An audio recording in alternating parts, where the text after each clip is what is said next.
En 1900, un simple mal de tête pouvait durer des jours, parce que les médicaments n'existaient pas encore. Alors, comment faisait-on ? À une époque où il n'y avait ni paracétamol, ni aspirine dans chaque foyer, le mal de tête faisait partie du quotidien. Pourtant, nos arrière-grand-mères n'étaient pas totalement démunies. Elles avaient des gestes, des habitudes et surtout un savoir transmis de génération en génération. Aujourd'hui, je ne vais pas vous donner de conseils médicaux, mais vous raconter comment on faisait avant, quand la médecine moderne n'existait pas encore.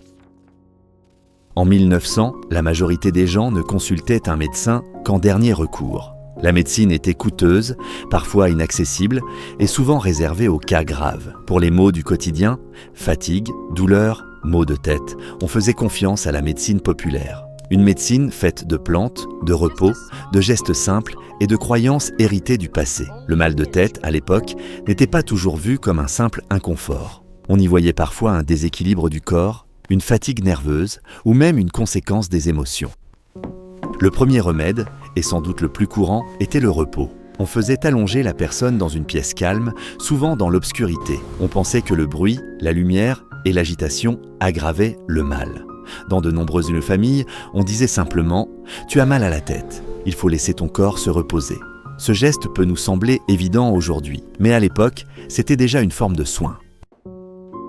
Les compresses étaient très utilisées. Selon les régions et les habitudes, on appliquait soit une compresse froide, soit une compresse tiède sur le front ou la nuque.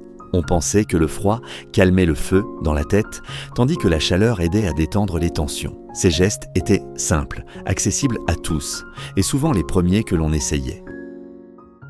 Les plantes occupaient une place centrale dans la médecine d'autrefois. Pour les maux de tête, on utilisait des infusions que l'on disait calmantes ou adoucissantes. La camomille, par exemple, était très répandue. La verveine, le tilleul ou encore la menthe faisaient aussi partie des plantes connues.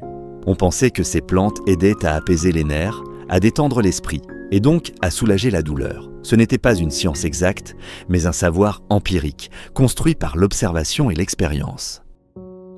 Dans certaines familles, on massait doucement les tempes, le front ou la nuque. Ces gestes étaient souvent faits lentement, parfois avec un peu d'huile ou simplement avec les mains. On croyait que le mal de tête venait de tensions accumulées et qu'il fallait délier le corps. Ces massages avaient aussi une dimension réconfortante, presque affective.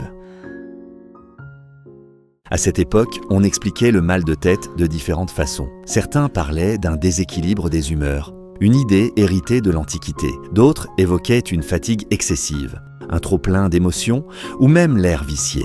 Le corps était vu comme un tout où l'esprit, les émotions et la santé étaient étroitement liés. Soigner un mal de tête, ce n'était pas seulement faire disparaître la douleur, mais rétablir un équilibre. Bien sûr, tous ces remèdes n'étaient pas toujours efficaces. Certains soulageaient, d'autres non. Mais ils témoignent d'une époque où l'on prenait le temps d'écouter le corps, où le soin passait aussi par l'attention, le repos et la présence. Aujourd'hui, la médecine a fait d'immenses progrès. Mais ces gestes anciens nous racontent autre chose, une relation différente au mal et au temps. Ces remèdes d'autrefois ne guérissaient pas toujours, mais ils faisaient partie d'un quotidien où l'on faisait avec ce que l'on avait. Si vous aimez découvrir comment on se soignait avant les médicaments et explorer les savoirs oubliés de nos aïeux, abonnez-vous à la chaîne Les Remèdes d'autrefois. À très bientôt pour une nouvelle histoire du quotidien ancien.